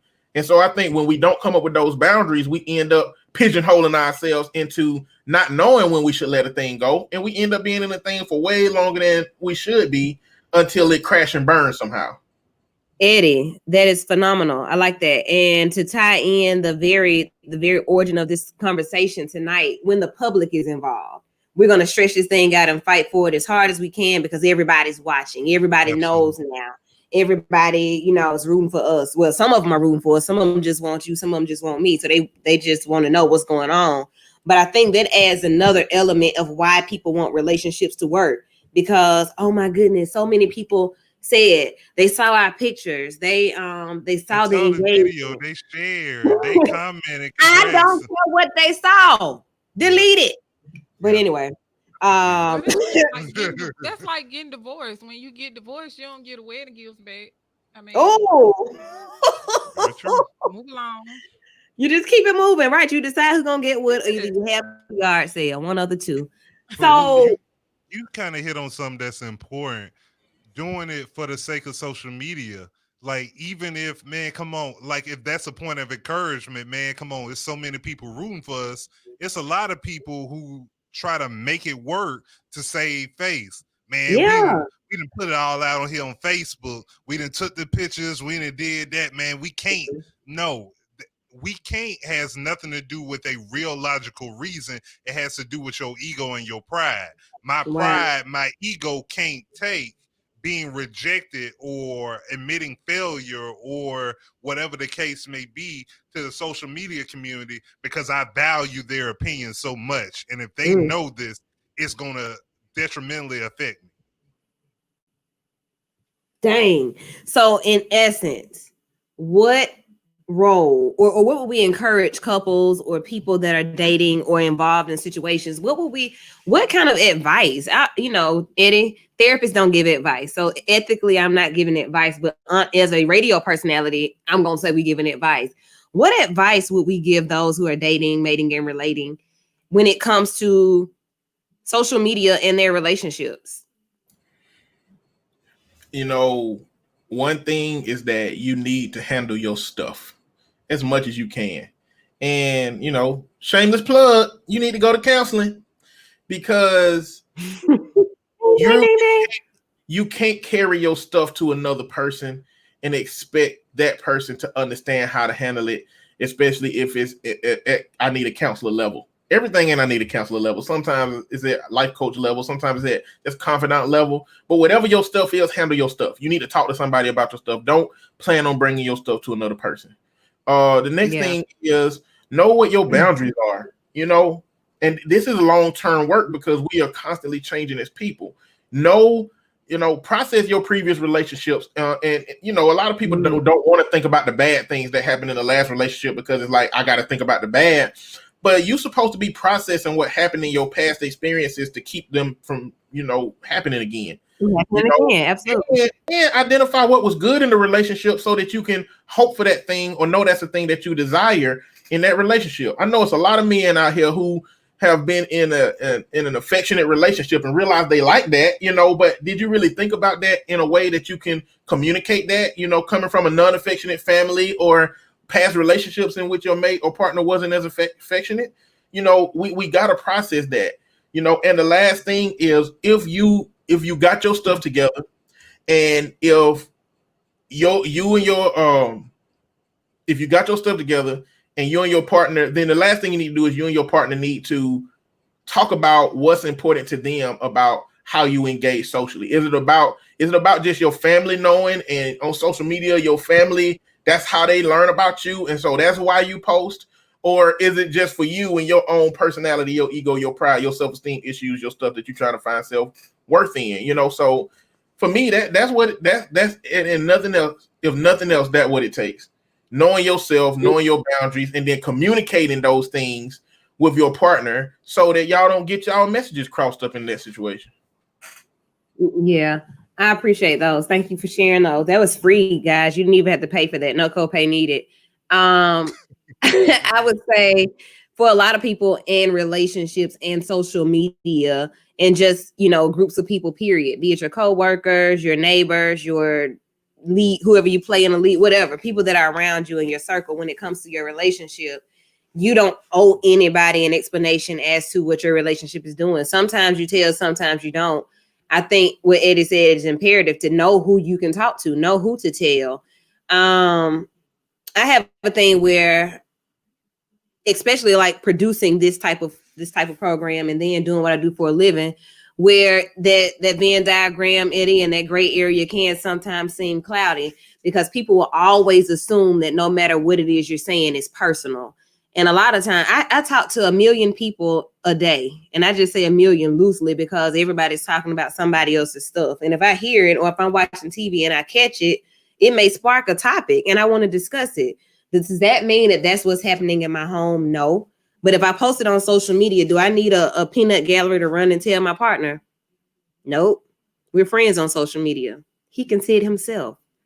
So I would say have those conversations with your partner about how you post and what you post. Like said earlier, when it's about you, when it's relevant to our relationship and when it's not, what makes sense and when it doesn't even apply. So don't get all up in an uproar about it. And when it does apply, the rest of the world don't need to apply to you. If you comment on them and be like, really? Oh, babe, that's how we gonna play it? Then not everybody know, it's some issue, it's some drama. Like, you ain't gotta confirm it. Let folks assume whatever they gonna assume.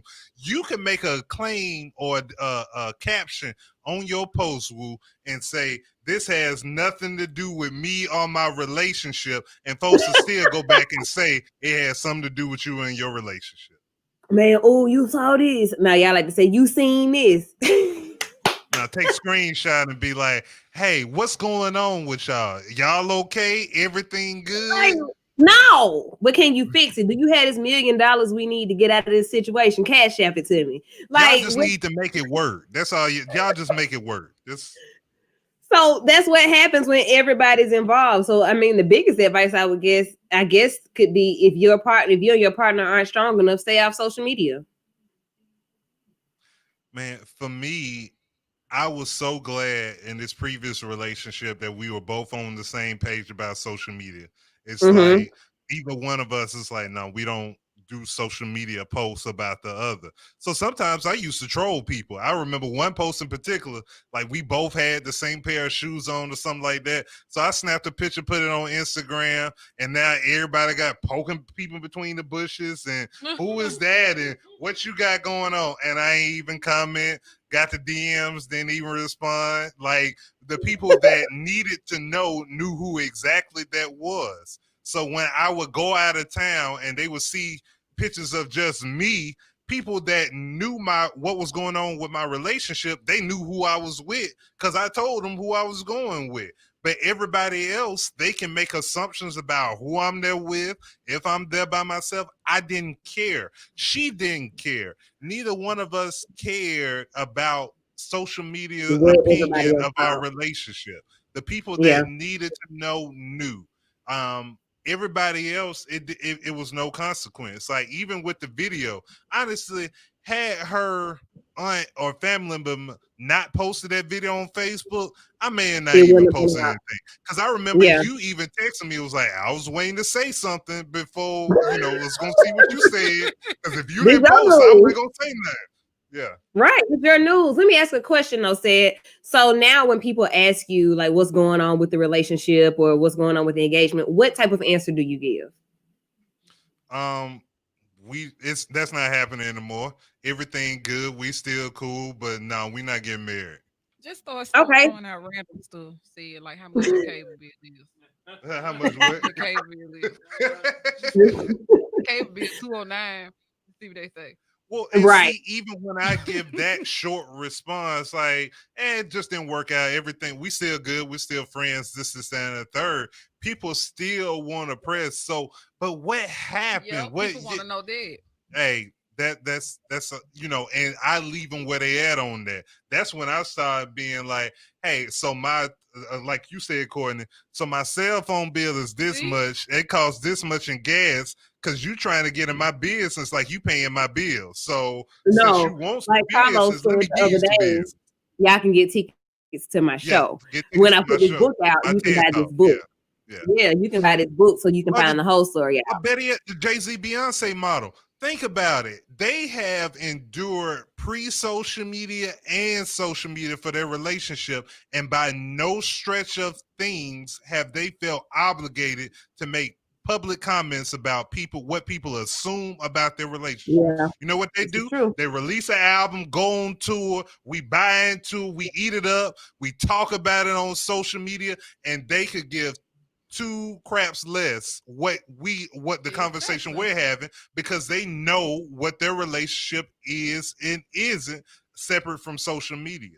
Will and Jada never really comment about their relationship until this recent thing with August Alsina, and it's like, well, we got to talk about it, and then they talk about it and posted like, y'all didn't say enough, we need to know more. No, we told y'all more than what we really originally planned to tell, because that's not any of your business. So when you put people in it, or when people feel like they have access to you, it allows them to have an opinion about how you maneuver in your relationship. Or if they, oh, you glowing, oh, you look sad. Like, what is it? What is the benefit? And I would love to ask this to those who are always the they. What is the benefit to you being involved in other people's relationships and having comments and feelings about what others are doing? Is it that you don't have your own things going on? You're unhappy. Like I always have wondered, what is it that fuels people to always have to be the they that are reporting and asking questions and saying things? The same motivation behind people who will erroneously get on Facebook and say somebody's dead when they're not dead. These are the same people who just want to be in the know and want to know stuff. So when, girl, did you hear what was going on with Wu relationship? I got the real story. I've been keeping up on Facebook. So if you notice, on September 5th, she posted this, and then at 5 o'clock, he posted that. I knew something was wrong then. But you got people who, it's funny, but you got Facebook detectives like that that'll go back and match up pieces and keeping track of stuff because they want to be in the know, as if I got the inside scoop. So I'm the authority on this. Eddie, you muted. And it's not like that hasn't always existed. Right. I mean, there's always been neighborhood, community, church gossips, where, and then there's a whole group of women that gossip together. I mean, I guess the question we should ask is, what part of humanity does that cater to if that role has been around a lot? And right now, we just have a society that thrives on when relationships, go down the drain, because it's a part of us that looks at that and enjoys that, but we don't want to be a part of we don't want to be what's being enjoyed. You know what I'm saying? Yeah, we don't want to be on the other side of people looking for somebody to be entertained by. And we got to look at our society and wonder, why is that? And we always gonna have to do damage control, because the way I see it is that, like, a big part of it, other people, we don't want to do it because we don't want to give other people fuel. But the reality is, a lot of this stuff represents a very, very emotional, fragile point for us. We are still working through an emotional struggle that we went through with this thing we wanted to work, or this thing that we're trying to work out, and people are just throwing fuel on the fire of it. And not tending to it may not be because I don't want you to know because you need to be out my business, but it's because it's really a sensitive thing for me. And you're not being considerate enough to take into consideration that I may be struggling with what's going on with my relationship while you trying to get the juice. Yep. So, I mean, a lot of people need to figure out what is it going on inside of you that wants that juice more than you want to tend to the humanity of that person that might be having a problematic experience right now. Yeah, because I can speak from personal experience. I've been asking questions and my mood be good, and they start pressing on the relationship and they bring up thoughts in now my mood is off. And now I'm irritated, I'm ticked off, like I'm mad all over again. And it's all because I'm annoyed that you press so hard about trying to get information about what was going on with me. And then, like I say, secondly, now I'm dealing with that trauma of the relationship all over again. Right. So leave me alone. I guess the moral of the conversation tonight is relationship. What would you all I think somebody said it earlier, their definition of one of these type relationships that we're discussing. Like what defines that? I want the definition first, and then I can make my point. What defines what you mean? The intimate relationship? Mm-hmm. It's defined by what we define it as. What we agree our relationship is or should be or what we're working towards, that's what the relationship is. So it's never really a cookie cutter answer because what may be acceptable in one relationship may not be acceptable in the next. Gotcha. So with that being said, if we don't have anything that we're building on or we don't have any goals for our relationship, no expectations have been set, that's how things like Facebook and tweets and what they said can interfere and cause a catastrophe, basically. Absolutely. If we just jump into something with no planning, no conversations about what we want it to look like, how it should feel, what's unacceptable, what's acceptable, anything can happen. That's what I'm gathering. Mm-hmm. Okay. I think it's okay to create a boundary. It's okay to say, I don't want anything that we argue about to go on Facebook. I don't want any PDA that's exchanged between you and I to go on Facebook. I don't want, time I spend with your kids or our kids on Facebook. We can, as long as our conversations are amicable and it's about something silly and, it's going to involve me and you run it by me, then I would prefer you do that, and I might not be okay with some stuff, but there are some hard lines that I have that I just don't like to be shared with other people because I got a messy family or I got messy exes or, I just don't like a social media presence because I don't want the government and the systems to know how I'm moving when I move. Like you are entitled to have whatever reason you want for not being involved on social media. Now, if the reason you don't want to be involved is because you want to keep a small footprint so you can go cheat and do your own thing on the side, then you trash for that. But if it's for a reasonable, reasonably understandable, this is my thing, and you can communicate to that somebody. You can tell them what your boundaries are. It'll be fine. If they don't respect your boundaries, then you don't want to be in a relationship with somebody that is willing to violate your boundaries once you communicate them. Mm-hmm. But you got to communicate them in order for them to know what they are. And that's a good point, Eddie, because I make it known even with some of my female friends, like we can take the pic, but hey, don't post that on Facebook. So for the simple fact of the speculation that may become behind it, if people see you in enough pictures with somebody on Facebook, now all of a sudden y'all together, y'all dating in a relationship, whatever the case may be. So I even limit when or how often I'm posting on Facebook, period. Some moments are just for us, others can be shared on Facebook and social media, but like I just something like that because I don't like folks all in my business. So whatever I choose to share on Facebook or social media is what I want y'all to know. If I don't want y'all to know it, I'm not going to post it, and don't ask me anything about it. I will say this, share the Vital Show, share us. Whenever you see us on live, share it, share our pages, share those because information and conversations that we have here are worth being shared. Everything that we say here can be repeated. We want you we want you to do that. We've been airing responsibly for 12 years. And I think we've done a pretty good job at being straightforward about whatever it is we're discussing, be it politics, education, health and wellness, relationships, sex, religion. We've been pretty good about it. One thing that I also want you to do is this week, take this time to go and check out how you're going to vote. Go ahead and look at where you're voting. If you want to go ahead and vote early and mail it in or go to the courthouse or whatever it is you need to do, take this week to do that.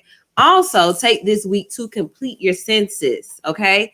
I don't know why. Yeah, I don't even know why we're still having to talk about that. It's just it takes about 6 minutes. Because the city of Birmingham is at 54% counted. That's why we have to keep talking about it.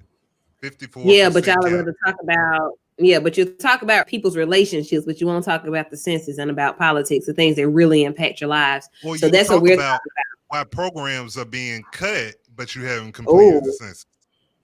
Complete the census. Do that this week. If you have any questions about it, Sandy, you know that number right off or something? It's 1-800-330-2020, if I'm not mistaken. Okay, I think that is right. Or you can go to my2020census.gov. All right, and my2020census.gov. And if you need some information about voting, you can go to wokevote.us. All right. And you can commit to vote. Go ahead, commit to vote. Okay, so all of that is happening. I want you to take this week to do that. Take this week to really get civically engaged and know how you're going to place your feet. What is your footprint going to look like this week as far as politics and government and your responsibility? We're a little bit over tonight. Thank you guys for tuning in. Thank you for supporting this virtual Vital. Check us out next week, same time, same place. Check me out tomorrow, 10 a.m. to 3 p.m. in Lady Woo's Midday Groove on V94.9 WATV. Y'all have a great night and enjoy your week. Peace. Holla.